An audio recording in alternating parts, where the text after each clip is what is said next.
সরাসরি চলে যাব শহীদুল হাসান খোকনের কাছে, যিনি এই পডকাস্টটি নিজের সোশ্যাল হ্যান্ডেলে পোস্ট করেছেন এবং এ বিষয়ে সবাইকে অবগত করার চেষ্টা করেছেন। খুব স্বাভাবিক শহীদুল দা, এই যে আমেরিকার এই যে ইন্টারেস্টের কথাগুলো বলা হয় না, আমেরিকা নিজেদের ইন্টারেস্টের স্বার্থে যা খুশি তাই করতে পারে।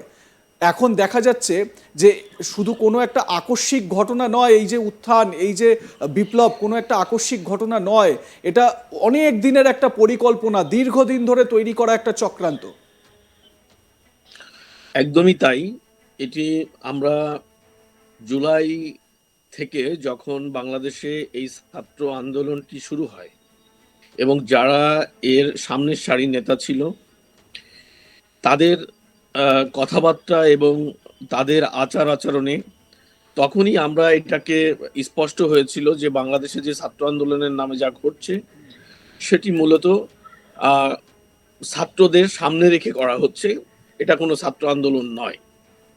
আমরা সেই সময়টাতেই এই বিষয়ে কথা বলা শুরু করেছিলাম, কিন্তু হয়তো দুর্ভাগ্যজনক সত্য যে ওই সময়টি বাংলাদেশের সরকার বা তাদের গোয়েন্দা সংস্থা বা সরকারের যারা উচ্চপদস্থ নেতৃবৃন্দ তারা আমাদের কথা কানে নেননি এবং একটা পর্যায়ে জুলাই আন্দোলনে যখন সহিংস রূপ নিল, সেই রূপটি ছিল সত্যিকার অর্থেই ভয়াবহ, যেটি একটি যুদ্ধ অবস্থা একটি দেশের। একটি সাধারণ ছাত্র জনতা এভাবে দেশের নিরাপত্তা বাহিনীর উপর হামলা করতে পারে, হামলে পড়তে পারে, এটি পৃথিবীর ইতিহাসে নজিরবিহীন, মানে এরকম সশস্ত্র হয়ে। তো তখনই আমাদের কাছ থেকে প্রশ্ন উঠেছিল, আমাদের সাইড থেকে বা বিভিন্ন ইন্টেলিজেন্ট এজেন্সি দেশি বিদেশি তারা কিন্তু প্রশ্ন করেছিল। ইভেন মানে ভারতবর্ষ থেকেও বিভিন্ন ইন্টেলিজেন্ট এজেন্সি, সাবেক কূটনৈতিক, তারা জুলাইয়ের 15 তারিখের পর থেকে এটা বলা শুরু করেছিলেন মিডিয়াতে, এবং ভারতীয় অনেক গণমাধ্যমেই তখন এই বিষয়ে আলোচনা করছিলেন বা তাদের মন্তব্য দিচ্ছিলেন যে বাংলাদেশের এই আন্দোলনটি কোনোভাবেই ছাত্র আন্দোলন নয়, এটি জঙ্গি আন্দোলন। আসলে আমেরিকা মূলত এই আন্দোলনের মাস্টার মাইন্ড, তারা এটা অ্যারেঞ্জ করেছে। আমেরিকা মূলত এই আন্দোলনটি অ্যারেঞ্জ করেছে। তারা তাদের এর থেকে তাদের যে বিষয়টি এই পডকাস্টে যেটি দেখানো হলো স্ক্রিনে, যেটি যে পডকাস্টটি থেকে আমরা যেটি জানতে পেরেছি, এটি এই ষড়যন্ত্রটি মূলত হঠাৎ করে শুরু হয়নি। 2013 সালে বাংলাদেশ আওয়ামী লীগের নেতৃত্বাধীন সরকার অর্থাৎ শেখ হাসিনা টানা দ্বিতীয়বারের মতো প্রধানমন্ত্রী হওয়ার পরই আমেরিকার পক্ষ থেকে তাকে বিভিন্ন ধরনের প্রস্তাব দেওয়া হয়। তার মধ্যে উল্লেখযোগ্য একটি প্রস্তাব হলো সেন্ট মার্টিন দ্বীপ, যেখানে মানে বাংলাদেশের একটি আইল্যান্ড, যে আইল্যান্ডটি তাদেরকে দিয়ে দেওয়ার জন্য, এবং তারা সেখানে সামরিক ঘাঁটি গড়ার প্রস্তাব দেয় এবং শেখ হাসিনা সেই প্রস্তাব প্রত্যাখ্যান করে শুরু থেকেই, এবং তা নিয়ে কিন্তু উনি নানা সময় নানাবিধ কথাবার্তা বলেছেন। তারই ধারাবাহিকতায় 2018 সালে সেই বিরতির ধারাবাহিকতায় নির্বাচনের মাধ্যমে শেখ হাসিনাকে পরাজিত করার জন্য আমেরিকা একটা বড় ধরনের কনস্পিরেসি কিন্তু সেদিন করেছিল। সেই কনস্পিরেসিটা বুঝতে পেরে শেখ হাসিনা তার দল সেই সময় সাবধানতা অবলম্বন করায় 2018 সালে এই আন্দোলনে তারা সফলতা পায়নি।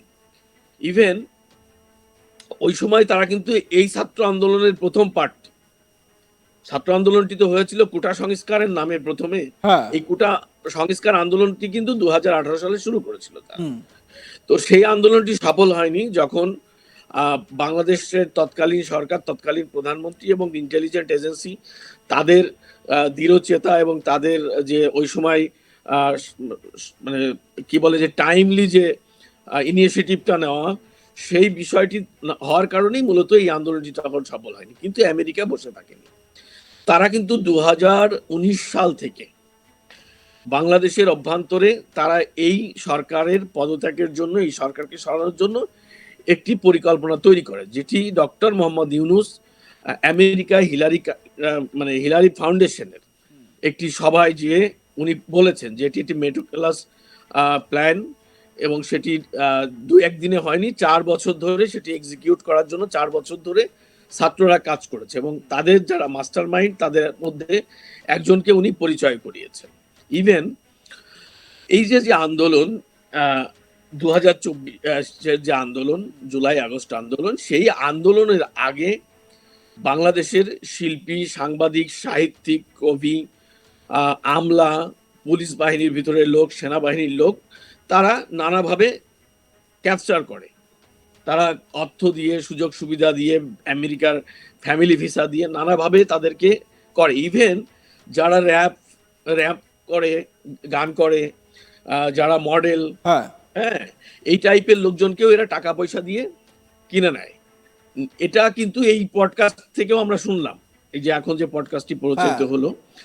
তো এই শ্রেণীর মানুষকে তারা কেনে এবং মানুষের একটা আবেগ তৈরি করে, এবং সবচেয়ে বড় ভয়ঙ্কর কথা সেটি হচ্ছে যে তারা বাংলাদেশের যারা জঙ্গি, বিভিন্ন সময় জঙ্গিপনার অপরাধে যেসব জঙ্গিরা আটক হয়েছিলেন এবং যে রাজনৈতিক জঙ্গি দলগুলো, সংগঠনগুলোকে নিষিদ্ধ করা হয়েছিল, তাদের সঙ্গে তারা একটি সংযোগ গড়ে তোলেন। সেই সংযোগের মাধ্যমেই মূলত আমেরিকার সরাসরি না হলেও আন্ডারগ্রাউন্ডে তারা পাকিস্তানের যে গোয়েন্দা সংস্থা আইএস এর সাথে একটা লিঙ্ক আপ তৈরি করে, এবং আইএসআই এই জঙ্গিদের, বাংলাদেশি জঙ্গিদের এবং এই যারা ছাত্রদের আন্দোলনের পিছনে সবচেয়ে বড় শক্তি ছিল, সেই নিষিদ্ধ জঙ্গিদেরকে ট্রেনিং দেয় এবং অস্ত্র সরবরাহ করে। এটা আইএসআই করে।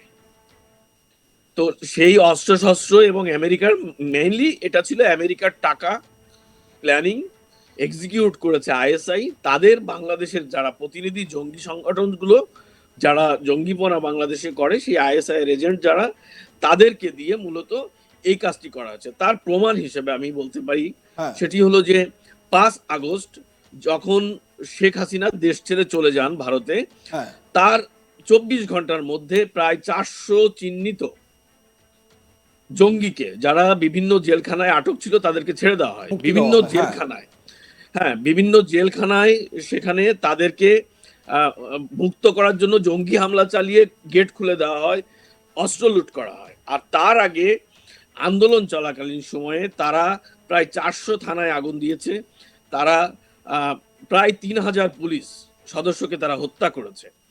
এরপরে বিভিন্ন স্থাপনা, বিশেষ করে প্রচার মাধ্যম, টেলিভিশন চ্যানেল, বাংলাদেশের রাষ্ট্রীয় টেলিভিশন, বাংলাদেশ টেলিভিশন যেটি, এরপরে পদ্মা বলছি, আমাদের মেট্রো রেল পুড়িয়ে দেওয়া হচ্ছে। আমাদের সেতু ভবন, যেটা পদ্মা সেতুর নিয়ন্ত্রণ করা হয় যে ভবন থেকে, শহীদুল্লাহ, একটা জিনিস দেখুন, পাকিস্তানের যে ইন্টারেস্ট সেটা বোঝা যায়। পাকিস্তান বিভিন্ন সময়, মানে এই যে ধানমন্ডির বাড়ি যে ডেমোলিশ করা হলো, সেই সময় ডিফেন্স পাকিস্তানের সময় তরফ থেকে কি পোস্ট করা হয়েছে আমরা দেখেছি।